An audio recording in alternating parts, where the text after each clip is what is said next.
Salut et bienvenue sur cleboisoriginal.com. Merci de votre fidélité. 5 minutes avec César Ngadi. Tout le monde est d'accord et il en restera ainsi pendant longtemps. 5 minutes ya lelo nayebi ke bozali ko zela yango vraiment na motema ya kofongwama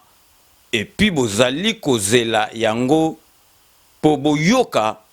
oyo ngai na koloba parce que boyebi ke 5 minutes yango nde kitisaka bino mitema et puis 5 minutes ezali cours ya éducation civique.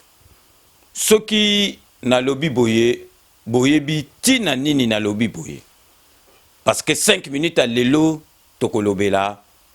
par rapport ya discours soki meeting ou adresse au président de la République asalaki na diaspora na kati ya Londres likambu oyo epesi polémique tisikoyo polémique ezali kosi la te mais bato belé bazalaki kozela grand prêtre César Ngadi 5 minutes tout le monde est d'accord ayako loba po mitema ya batu ekita. Donc vous imaginez déjà que 5 minutes à lelo tokoloba ba sujet et belé te mais sujet na biso phare ezali dossier oyo maloba oyo président de la République Nabiso Fachi Beton alobaki concernant ba Nyamulenge yango mutu ebomi mboka ba interprétation ekomi ebele oyo kutu ezalaki na tinate yako lobama ebandiko lobama yango wana boyebi ke 5 minutes César Ngadi tout le monde est d'accord azoka tanaye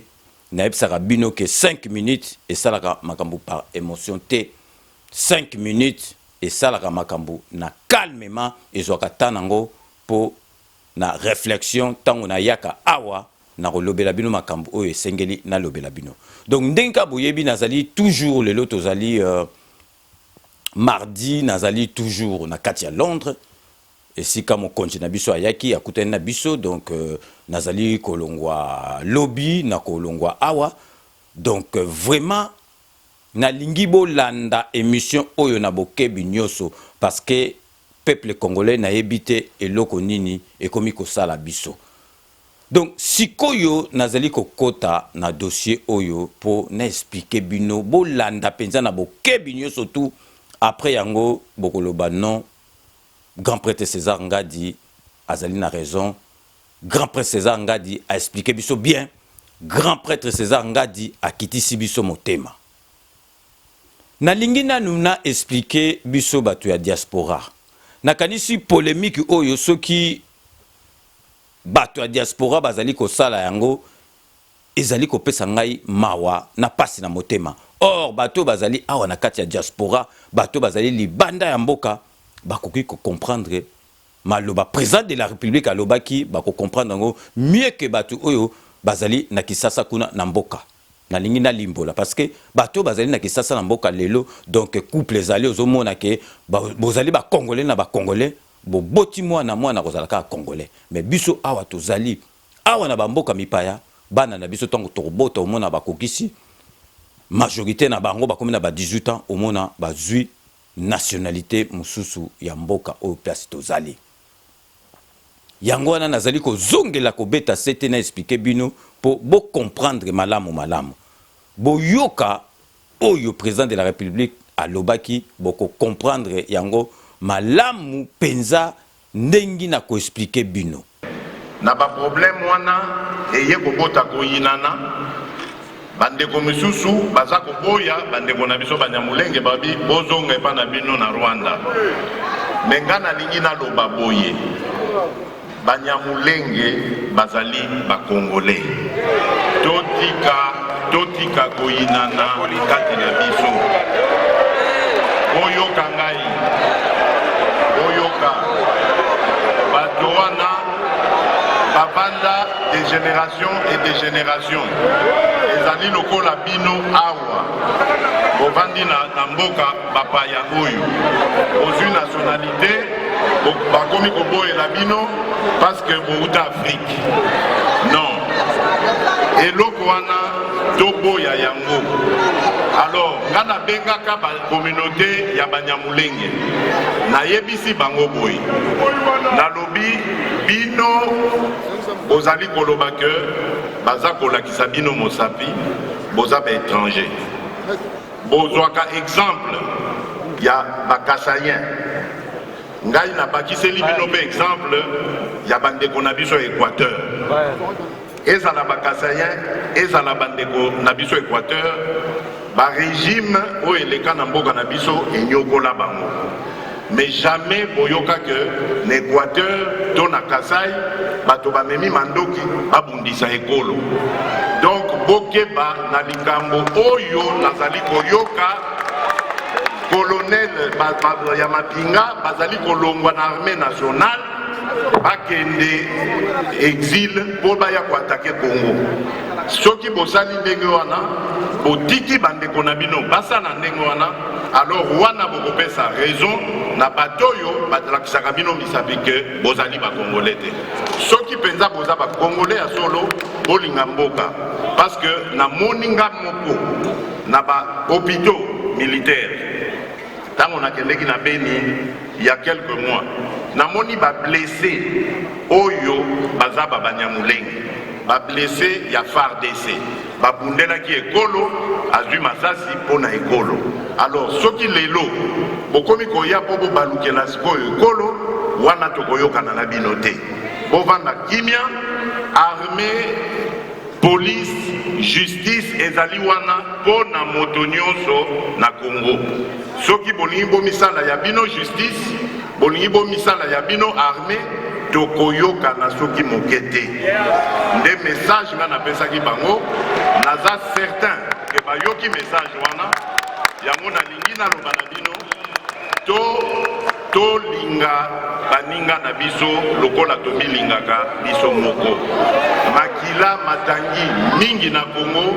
ngonga ekoki totika makambo wana, totia Congo na biso na nzela oyo ya économie, na nzela oyo ya développement. Place ezali na Congo pona Congolais nyonso. Totika koyinana, totika kobomana. Voilà likamboyo na ingaki naloba na point oyo ya liboso. Certes, il faut reconnaître que le président de la République yebaka ke na poto bato ebele mituna bango ekoma na ba problème ebele bakomaka soki ba yoke loko ba paniquer bale ba koti na makambo émotion ba kolanda makambo olobi na simate. Donc président de la République après cette explication on dirait azopesa bana université bana secondaire, or on a poto bato mususu faut expliquer bango on dirait na école maternelle pour ba comprendre. Parce que tant lobika likamoko ya tika likana likamoko wana explication oyo kopesa na sima président de la République na biso bakolanda yango te. Tant président de la République na biso a lobby ba Nyamulenge bazali bandeko na biso. Bazali bandeko na biso tout d'abord bazali ba africain neti biso. Bazali bandeko na biso parce que a expliqué bien nde abandaki explication ndenga bandela ki yango mutu eningisaki sali yango mutu epesi polémique explication oyo tango abandika ke ba Nyamulenge bazali bandeko na biso il fallait aloba yango na suka apesi be explication oyo apesaki après na suka lobi bo yoki be explication na pesi bino bo moni ke bazali bandeko na biso tango ya bandaki onka na ebandeli peuple congolais ndenga zalaka na ye muta polémique ayokaka. Donc qui dit ba Nyamulenge biso eza ba Rwandais baza boma biso président de la République komoni ateki mboka ndenge ni azali koloba bato ba bomaka biso bazali bandeko na biso. Allez, congolais atikali kaka na liloba wana sanke alanda makambo ezali ko ya nasima. Chiko ngana azali ko expliquer bino malamu bolandanga penza na bokebi nyoso ba Nyamulenge wana bazali ba Rwandais ba Burundais ba yana mboka na biso banda kala na 1971 Mobutu Sese Seko Ngbendu waza banga président fondateur apesa bango ba nationalité ba vanda na mboka na biso ba bota bana ba mesana na mboka na biso, donc ba koma ba congolais. Donc to se voiler la face te to lo bandenge mususu te bakoma ba congolais nazali kopesa bino exemple biso a tozali na mboka oyo lelo ngaya nazali na Londres nazalaka na France bana na biso otoboti tozali papa mama congolais na libota toboti bana na biso bawiti na libumu na biso ba congolais tango ba kokisa 18 ans en France avant ba pratia ba 16 ans moi na sengi nationalité na ba pesier sikoyo mwana wana kutu na kende na bana te nazonga na biso moko biso lelo awa César Ngadi tolobi ke bon azana nationalité française José Kano ki Kakamene azana nationalité anglaise sikoyo ndengi yo zali na nationalité française wana est-ce que bakoki kozwa yo à moitié parce que yo ozali d'origine congolaise donc makambo ya ba français net vote balba non net yo zali congolais d'origine donc okoko voter te non tant ozali français comme na ba même droit que ba français ndengi siko président lobaki ba Nyamulenge bazali d'origine rwandaise mais bazali ba congolais mais soki ata bazwi ba nationalité ata biso ana ba mboko tozali ozwi neti nationalité neti nga César Ngadi nazwi nationalité française mais na koza la breton te na koza na tribu na bango ya ba français te nazali nationalité française mais donc ndenge na lobi ke ba Nyamulenge bazwi nationalité congolaise mais bazali d'origine rwandaise ou burundaise donc mais na masolo bazana même droit que biso ba congolais de souche mais Nyamulenge wana bakozala jamais mongo bakozala jamais muluba bakozala jamais mukongo donc tokomona te Nyamulenge moko d'origine na ye ezali tribu na ye ezali mongo ou bien muluba ou bien muyombe jamais akoki kozala donc azali congolais d'origine rwandaise mais azali na ba droit moko neti biso ba congolais donc tolinga te ezali ndenge parce que président de la République alobaki yango ke ba Nyamulenge mususu ba bundi ba guerre ba kufi mususu ba zoki likolo ya mboka na biso neti biso a na poto bana na biso oyo ba botama na biso ba congolais misusu ba kota ba armée anglaise ba kota ba armée française ba bundara po na France bon wana tango ba bundara po na France yo kanis président tango ba bundara po na France soki lisase ye na mbuchu be na dikosi lisase yango ekozwaye malembe be ekozwaye bien te po ye azali na ba parents na ye d'origine congolaise non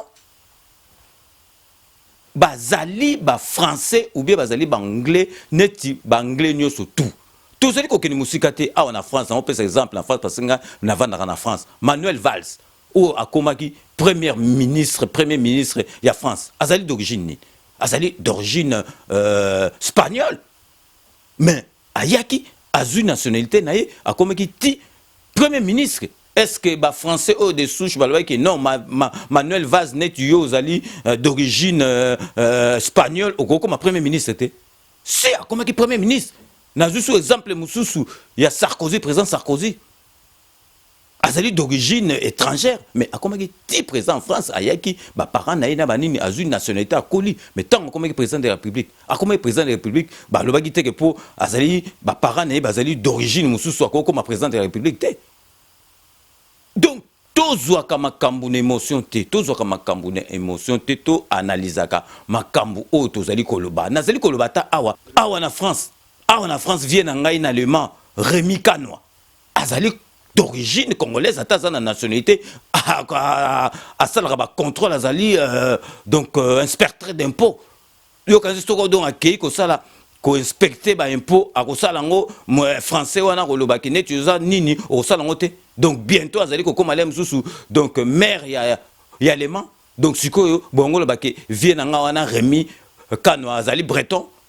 ou bien ça muta non azali d'origine congolaise mais tant azana nationalité azana ba droit nyoso tout neti français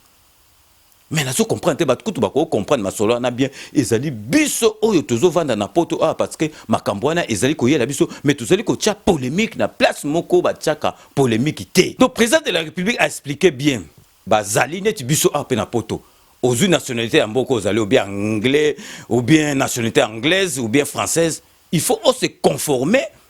na masolo ya ba français au sala ke ozolakisa ke ozali français soko sali makamabe bakobotola yo nationalité babotola passeport bazongisi yo na nationalité na kala parce que babotola parce que ozali d'origine te eza neti président de la république alobeka ngabi ba Nyamulenge bazali bandeko na biso mais il faut bazala na double GT bazala te ke oh bazosala makambo neti ba Rwandais ou bien ba Burundais il faut bazala neti ba Congolais soki bakomi kosala makambo nyamu wana tokoyoka na bango te nationalité na bango wana tokobotolaka yango na président de la république alobi ata awa nde tozalaka boye ozali nationalité française est-ce que somona français comme ngadi oso mona anglais comme kanwa donc eza ba kombo ya ba mboka na biso donc oza na nationalité ba pesi yo ko pesa soko salie fakata makambo ko mabeba ko botola yo mais siko tolobani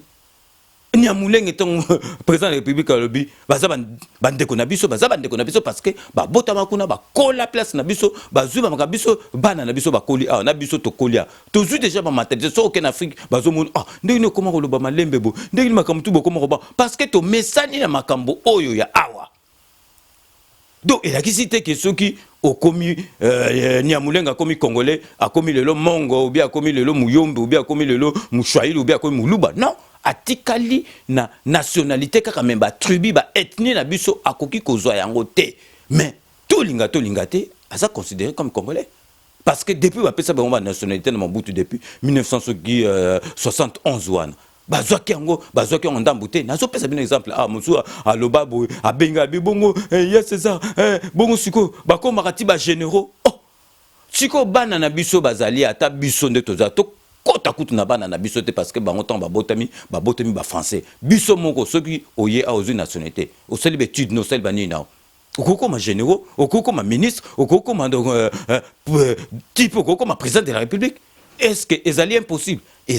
impossible était d'autant ozu nationalité okozwango ndambute okozwango mobimba siko bino moko bomoni ndengi na lobaki ke boye ba ke congolais aza susu naïveté congolais aza susu zobate bino moko bomonaki na kati ya salle awa na Londres soki président de la république alobi makambo moko boye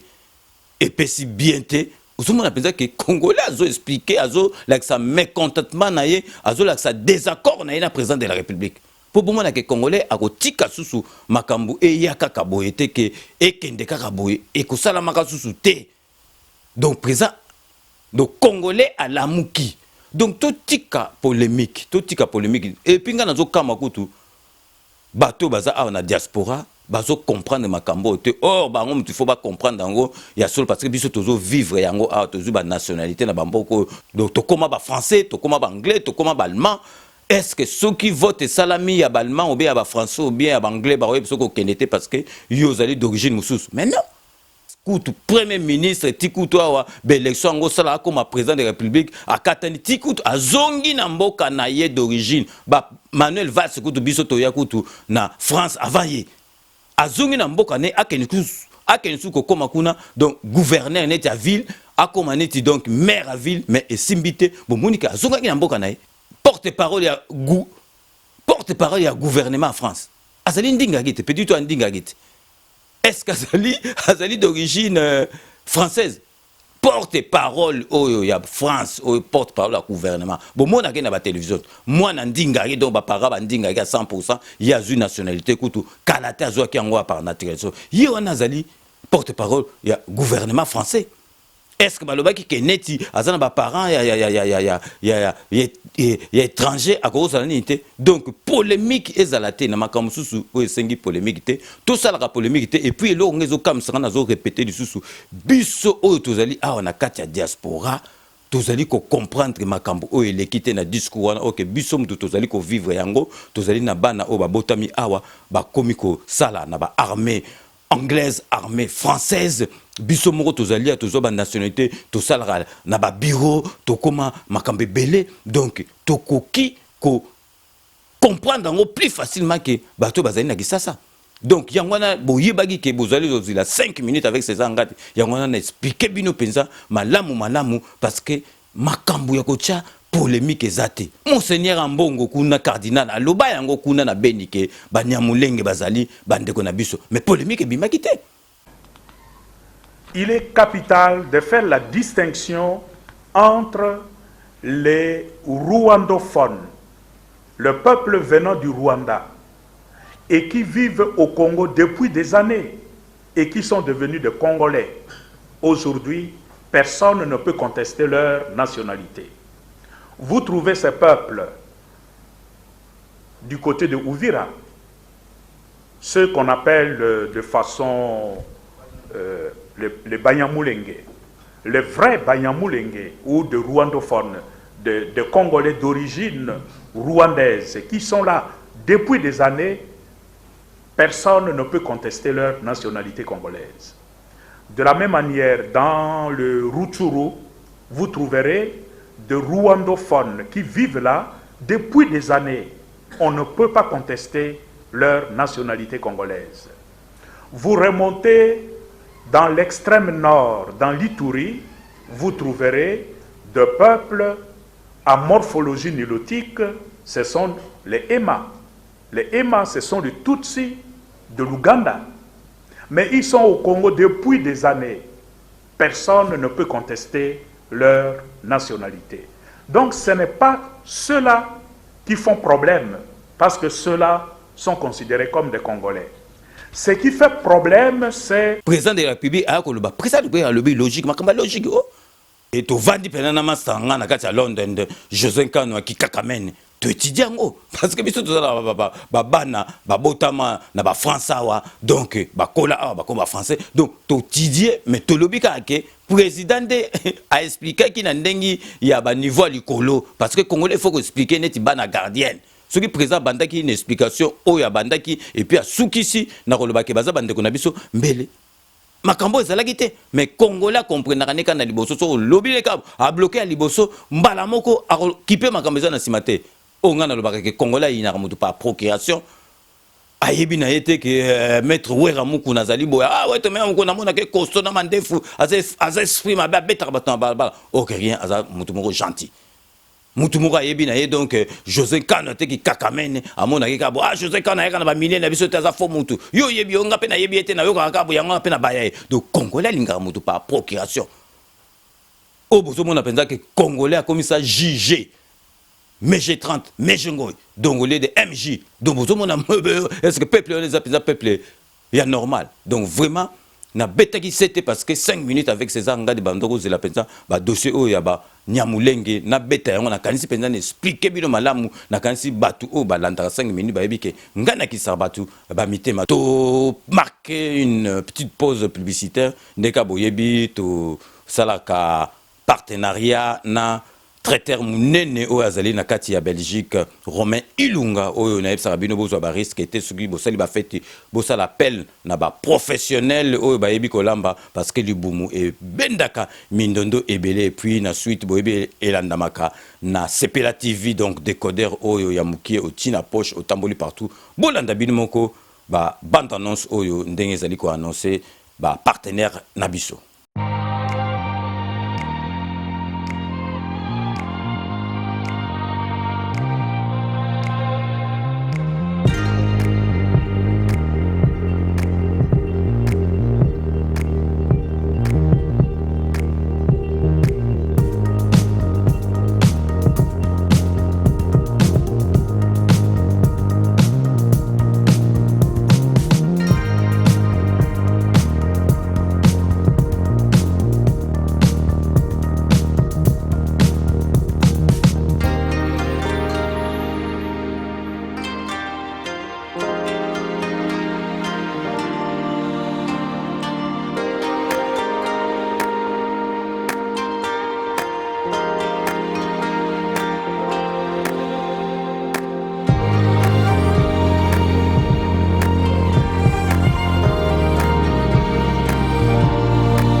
Rome C20, service traiteur, organisateur d'événements,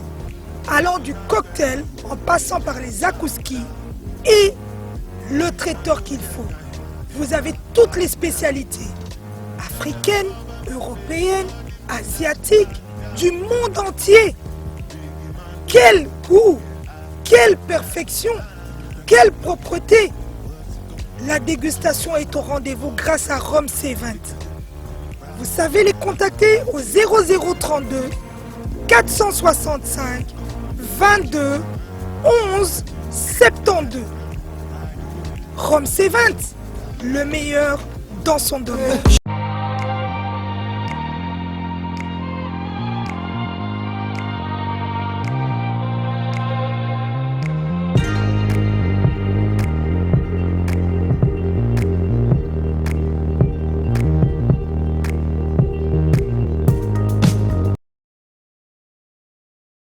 Sepela TV et yena makambu ya sika lisusu. O ba chaîne ya France eza na kati.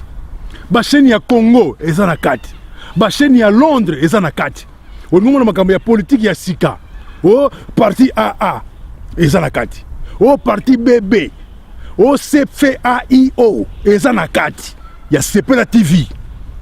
Bouquet comme ya muke boye. O tina poche voyager na ngokeno partout lingi. Na bouquet no ya Sepela TV. Sepela TV. Mais ma biso n'engozo mais ma biso on a 4K machine ma daka Sepela TV. Bienvenue dans le monde de Sepela TV. Sepela TV est le décodeur qui vous permet de suivre les chaînes du Congo en direct de la diaspora.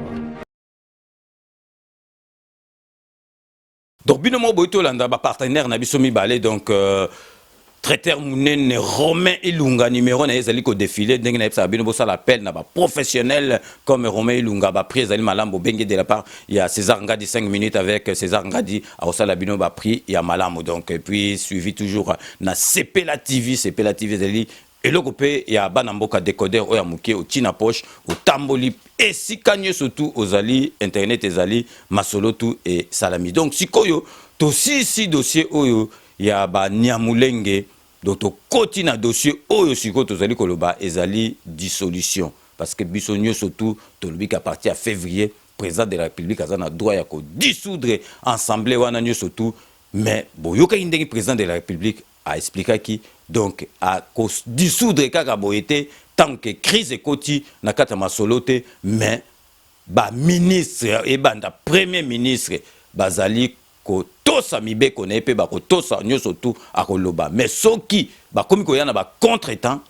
donc président de la République a ko dissoudre masolo wana donc sans coup tout donc hésitation donc abou pia a dissoudre bango parce que bango bazali jamais na sima ya peuple mais soki balandi makam o yazolo bela bango azala na raison te a dissoudre ako kena bango ako ta les tickets politiques na bango to ba witi pepere do wapi ako kena bango malamu parce que zali intérêt ya mboka mais soki ba yena ba contretemps donc esprit à la musique donc dissolution à boupia donc ba pakati to bandeli makamba zéro parce que ta to bandeli makamba zéro to ko gagner na biso ezali sur et certain bolanda bino au président de la République alobaki na discours na ye na adresse na ye kuna na banamboka na Londres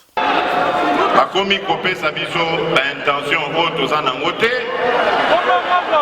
balobi soki mbula moko ekoki président le quoi constitution et lobby à dissoudre l'Assemblée nationale. Et quand on lobby,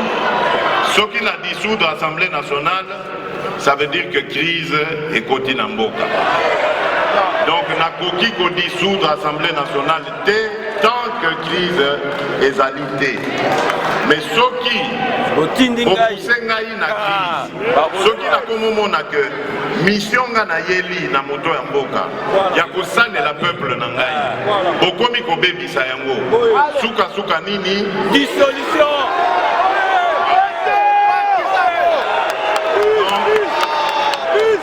awa na ngina loba moto abangisa lingate moto pe abanga bokonzi na ngai te na ye koboma batu te na ye kokanga te na ye kotia nde peuple na ngai azwa honneur azwa dignité na ye oyo ebunga utakala oyo akolinga kosalisa ngai na mission wana azali le bienvenu na kotala te kauti famille politique nini à partir du moment où akosala la peuple tokoyokana na ye bino moko boito landa oyo alobaki concernant dissolution donc na kanisa zalaki clair et net azana boule yango te tant que makambo eza nango bien mais ceux qui bango ba pousser à cause esprit que il y a dissolution à cause sala yango pe mutu moko ko fiote lambanga na été donc bango tout ba ko lala na se to bandeli masola sika akoma ki siko na bandeko na biso oyo bazali ko tia désordre ti lelo bazali ko comprendre yango nga lobaki au monde na kelasi batutu ba comprenaka mbala moko te ba misusu ba comprenaka na retard ba misusu ba comprenaka mbala moko yango no monaka les premiers les deuxièmes tina le kweki les chèques bazalaka. Donc, biso toza bo to comprenait déjà makambo ya mboka na biso avec président Félix Antoine Tshisekedi béton to comprenait yango no moni ke tozali na simana ye mais ba misusu ba comprenaka te yango bo monaki ke président de la République a bengaki bandeko na biso na mususu donc ba combataba bazali ba combattante mais ba combataba ba combat chèvre ba combat donc na bikute donc ezali ko fingate ezali vraiment qualification solo parce que combataba combat chèvre bazali moto ba tio donc combat mbwa ba tio singa bazali ko mema yo zo boulette bazo memo kaka neti mutu moko kaka boy parce que oza sans boule donc so oza vrai boule oza vrai combattant oko combattre pour na mboka mais sans mama kamba buzoba yango na présent na biso ba vocabulaire belé donc a qualifier bato wana nga naza d'accord donc ba combat taba ba combat chèvre ba combat agneau. Donc, bango kakawana nakanisi vraiment ba yoki au président de la République alobaki parce que makambo bazo sala ezali na tina te bota la président de la République discours a betaki ndenga s'adressa ki na biso présence na souci na biso azoloba neti biso azosolola neti biso mais pourquoi bokoti que la étenté boti que la mutu temps à côté ka siko alobaki kutu donc ce que total bien c'est kutu un an noté donc ezana nous kaka na cadre donc tant azu gouvernement les années ba perdaki 7 mois bon to bino bolingi makambutu et si la kaka sikasiko et koko si la mbala moko te botika la mutu temps asala ba 200 ba 300 boko mona siko makamundenge ko sala mais bolingi loko bolingi boyebi te congolais ayebi et loko lingi te bokomi mafinga bokomo sala makambo to bando sa na kanambe donc ezali soni na mawana motema. Alors yango wana natindi message na bandeko na biso oyo bazali na koyoka malamu te oyo baza komimona makasi ya kosalaka ba manifestation ya kofingaka ya kobetaka bandeko na bango misu ba congolais ba mibengi ba combattant na lobi non combattant ya solo azali moto alukaka vérité pe abundelaka vérité biso tout ozaka ba combattant toluka vérité tokunde la vérité soki okomi kosala combat ya kolanda manipulation olongwe combattant okomi combataba.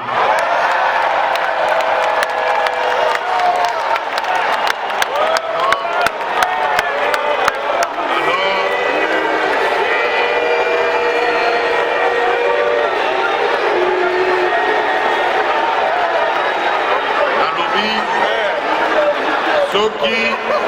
omibengi combattant alors que bazali ko manipuler yo zali ko landa makamwa manipulation wana otiki kozala combattant okomi combataba o tabande babenda kaina singa bazako mimi boyokaki mpe président na biso polémique ebanda kosalaka ke boyoki siko président na biso alobi yango clair donc avion na ye ingo ozala saboté avion na ye donc président ngo ozwa donc un fracata donc po bomonaka ke alobi na entourage na ye donc bato bazo travailler na ye na bato mosusu baza na mboka wana balingi mboka te bazali bandoki ya mboka yango na bamekaki kutu kotrafike avion na ye po azwa mbeba donc ezali makambo moko ya pasi na mawa na motema mais makambo tu wana boyebake bako poursuivre bato wana bako kangama bako samba na makambo basalaki donc vraiment ezali makambo moko boso to kanisi penza président na biso ndenga za ndenga na zo sala makambo ndenga za ndenga na ba misusu balingi ti ba kende ti ba éliminer vous vous rendez compte vraiment congolais tokosuka wapi donc avant tout les kana makambo susu na lingi na loba parce que na bangi na ko betango setata na 3 émissions donc ambassadeur oyo ya Angleterre oyo ya mwasi oyo soki Sheukitundu soki ndekwa Sheukitundu soki nani o achaki wana donc ya mutetela wana soki ni totanga ta bakombo donc jour oyo président azosala adresse na ina kati ya salle président sa koti ye azako ya piata do ya komi président ou azaki na kati akomi ambassadeur aye na retard. Donc nga na comprendre écoute fallait ba tika ya talibanda kuna donc akota kutute ndenge basalaki gouverneur Ngobila tanga yaki place mo président mi côté lek ba tika ki libanda. Donc nga na comprendre écoute ndenge ni na kotaki donc wane zali makamo ko salemate donc ye penza donc bic rouge parmi ambassadeur ya ozala mutaliboso pour azwa bic rouge wana parce que vraiment makambo asalaki et salemakate donc wana to ko qualifier ngo netikaka sabotage. Likambo ya mibale mwana nga ya mibale etali likambo pe naza koyoka balobi sabotage ya action ya président. C'est vrai bandeko na ngai bana mboka ezali ya solo que ndenge naza koloba na bino na kati na biso na famille na biso ya Congo bana nyonso ya Congo baza na motema malamu te. C'est vrai que na kati ya coalition oyo tosala bato nyonso bazali na motema pembe te. Bato nyonso balingi victoire ya peuple te. Wana eza ya solo. Kasi eloko ngai nakoki kolaka bino ezali que ngai nakomi na pouvoir wana na volonté ya peuple na ngai na nzambe oyo akela ngai. Nakomi na esika wana na volonté ya moto oyo nzambe akela te. Donc mission na ngai ekozala ya koservir d'abord mon peuple. Oyo nyonso akotelema na nzela na ngai. Surtout soki azali ministre oyo ngai nanomaki. Kombo na ye Bic Rouge.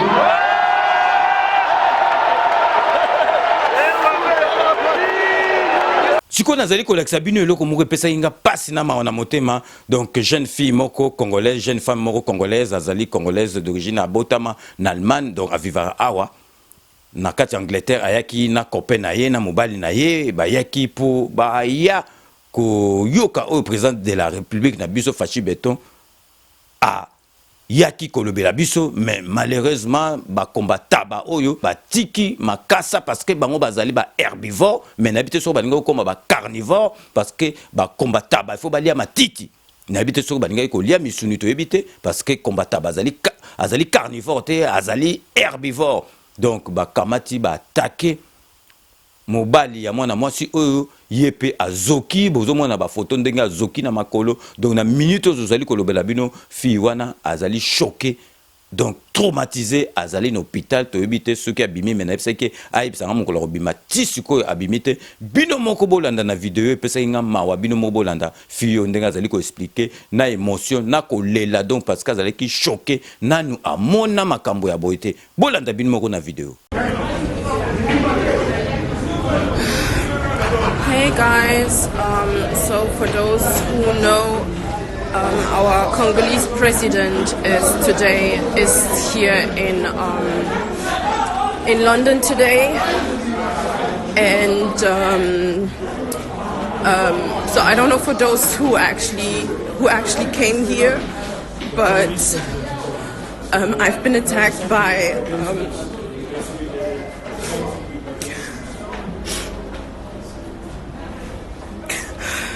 So basically, I've been attacked by some other Congolese people who are against the president from now. I'm bleeding at my knee.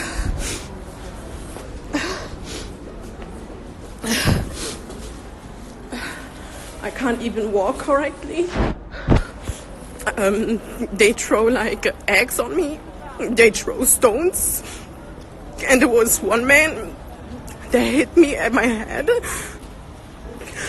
So we're trying to find the police and trying to find some medics because my head hurts, my knee's hurting, and I basically just came to support our president. And I just don't understand how a nation, how our community, why we don't stick together. Like, this is ridiculous. How can another Congolese I just don't understand. It's just ridiculous. They came, attacked my boyfriend. They pushed my boyfriend and punched him. And I just don't understand how this is possible. This is just crazy. We came here to support him and just like to be within our community. And then to get hit by a man who is taller than me is just unbelievable. I am now outside of the building because I'm so scared. I'm traumatized, literally. And honestly, for those who wanted to come and support him, don't come. Honestly, don't come because this is just ridiculous. It's literally ridiculous.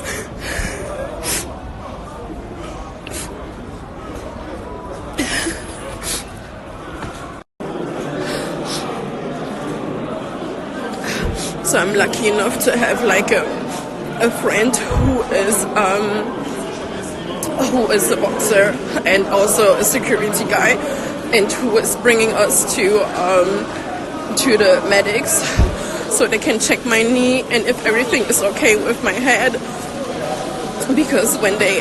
this guy came and pushed me at my head, well, I fall down and. It's just unbelievable. Just don't get like how people can do something like this. And I mean, I'm a woman, so I wasn't even going there to fight or something like this. It's just crazy.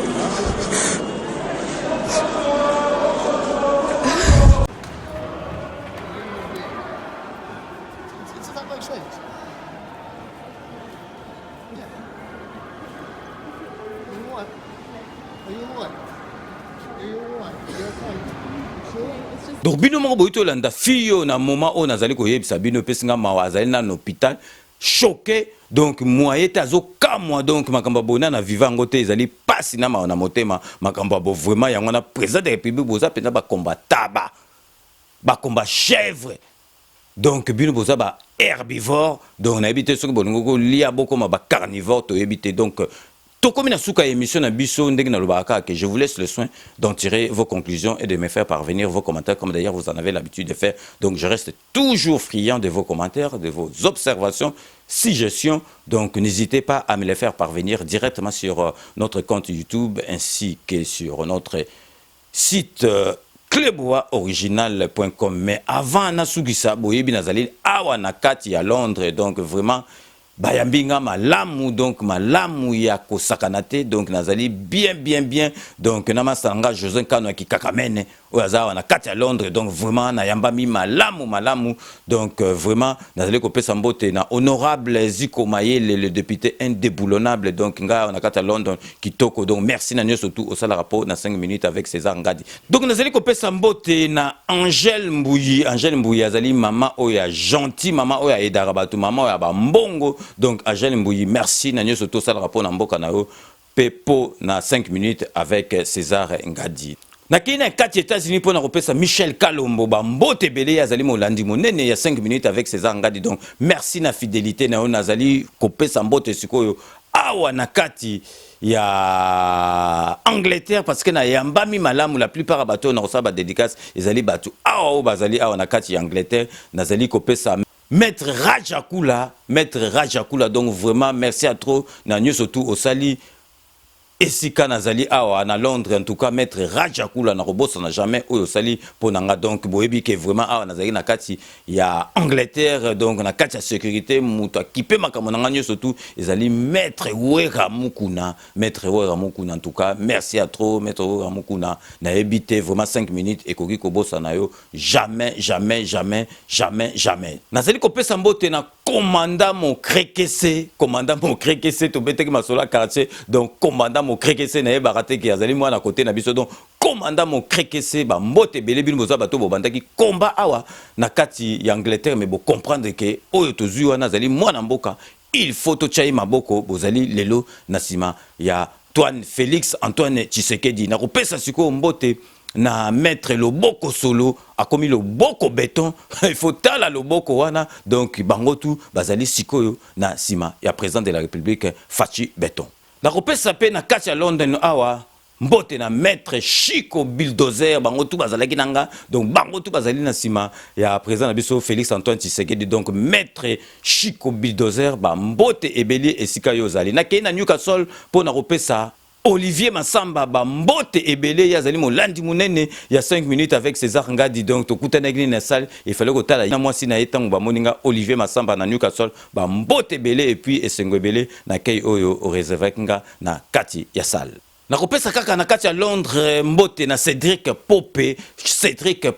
ba mbote belé et puis merci mingi na fidélité no na 5 minutes avec César Ngadi na kati ya Londres nazali kopesa Bing Shing ba mbote belé yazali molandi monene ya 5 minutes avec César Ngadi donc vraiment na répéter lisusu donc merci à trop na kei donc lobinga na kotika bino na kozonga na nga na mboka na nga na France donc vraiment accueil ezalaki ya kosakanate accueil ezalaki malamu donc sur ces remerciements et dédicace que je mets fin à ce 5 minutes avec César Ngadi. Merci de l'avoir suivi. Nous allons nous retrouver avec grand plaisir dans 24 heures pour un nouveau numéro. D'ici là, portez-vous bien et à très bientôt. N'oubliez pas, tout le monde est d'accord et il en restera ainsi pendant longtemps. Kanambe toko manquete, il faut voir ma solo na mbunchu penadikosi. Abou Pia, à très bientôt.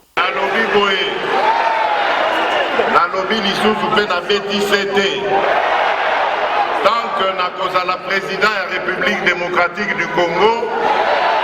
atteint 1 centimètre carré ya mboka na biso kokende te.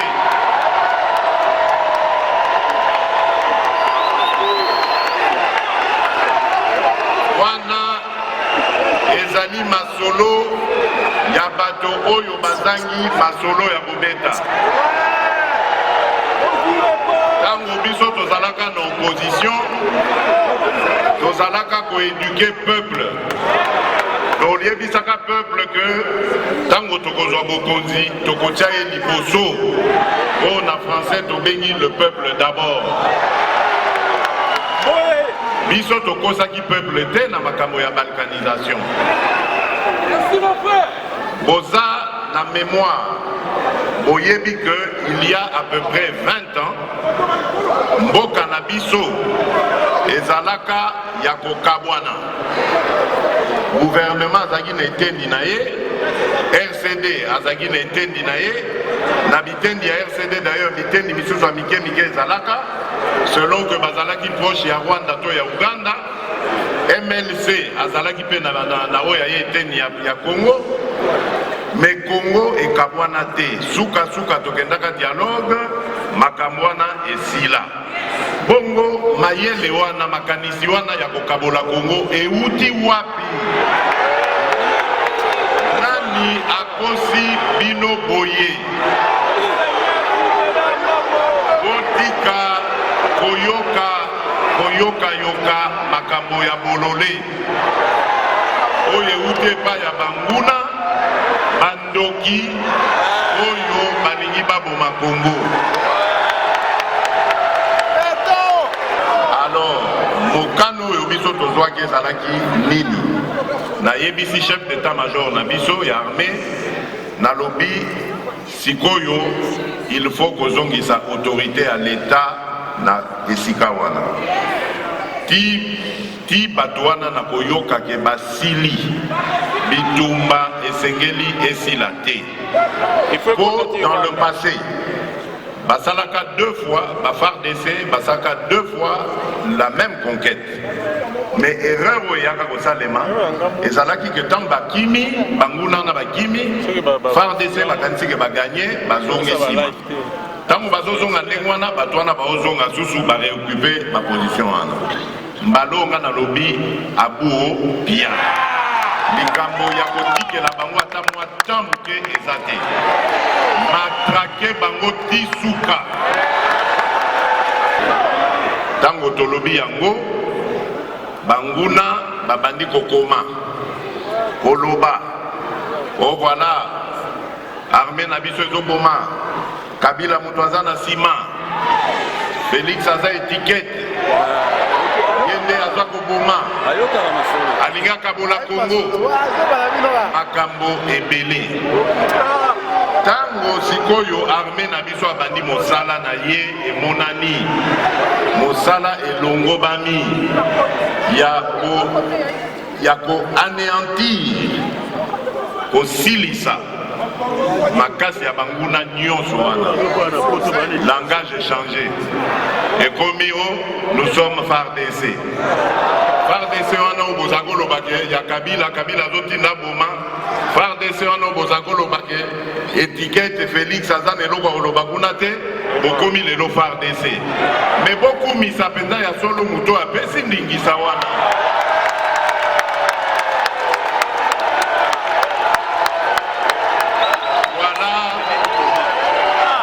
likambo ezali koboma mboka na biso